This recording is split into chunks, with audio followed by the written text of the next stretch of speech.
ফিলিস্তিনের অবরুদ্ধ গাজা উপত্যকায় ইসরায়েলের টানা অবরোধ ও বর্বর হামলার ফলে চরম মানবিক সংকট সৃষ্টি হয়েছে। এরই মধ্যে অপুষ্টিতে মারা গেছে অন্তত ৬৬ জন শিশু। শনিবার ২৮ জুন গাজার সরকারি মিডিয়া অফিস এই তথ্য জানিয়েছে। আল জাজিরার এক প্রতিবেদনে বলা হয়েছে, গাজার প্রশাসনের অভিযোগ, শিশুদের জন্য প্রয়োজনীয় দুধ, পুষ্টিকর খাদ্য ও অন্যান্য মানবিক সহায়তা ঢুকতে না দেওয়াতেই এই বিপর্যয় নেমে এসেছে। গাজার মিডিয়া অফিস এক বিবৃতিতে জানায়, ইসরায়েলের এই অবরোধ একটি যুদ্ধাপরাধ। বেসামরিক জনগণকে নির্মূল করার উদ্দেশ্যে খাদ্যকে অস্ত্র হিসেবে ব্যবহারের জঘন্য উদাহরণ এটি।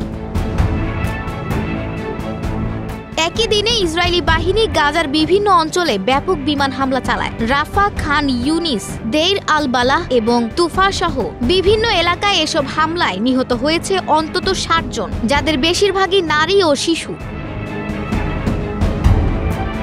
শনিবার ভোরে গাজা সিটির তুফা এলাকায় ভয়াবহ বিস্ফোরণে কেঁপে ওঠে পুরো অঞ্চল। আশ্রয় নেওয়া মানুষরা জাফা স্কুলের পাশে একটি বহুতল ভবনে অবস্থান করছিলেন। ইসরায়েলি বোমা হামলায় ভবনটির ৩টি তলা একসঙ্গে ধসে পড়ে। এতে শিশু সহ বহু মানুষ নিহত হন এবং আহত হন আরও অনেকে। পুরো উপত্যকা জুড়েও ছড়িয়ে পড়ে শোক ও কান্নার ধ্বনি।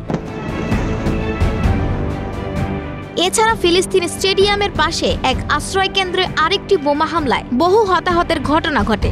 অনেককে শিফা হাসপাতালে নেওয়ার পথে প্রাণ হারাতে হয়। যদিও কেউ কেউ হাসপাতালে পৌঁছালেও চিকিৎসা সেবা পাননি, কারণ হাসপাতালে অর্ধেকের বেশি চিকিৎসা কর্মী নিহত বা নিখোঁজ। দেইর আল বালা অঞ্চলেও দুপুরে রাস্তায় চালানো বোমা হামলায় বহু মানুষ প্রাণ হারিয়েছে। ইসরায়েলি পত্রিকা হারেতস জানায়, গাজায় ইসরায়েলি অগ্রাসনে এখন পর্যন্ত প্রায় ১ লাখ ফিলিস্তিনি নিহত হয়েছেন, যা এই অঞ্চলের মোট জনসংখ্যার প্রায় ৪%। শুধু সরাসরি হামলাই নয়, স্বাস্থ্য ব্যবস্থা ধ্বংস, অপুষ্টি, ঠান্ডা ও সংক্রামক রোগেও বহু মানুষ মারা যাচ্ছেন।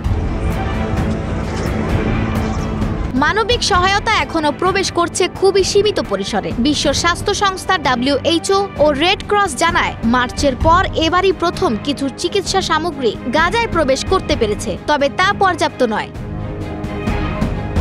আফসানা ভুইয়া, প্রবাস খবর।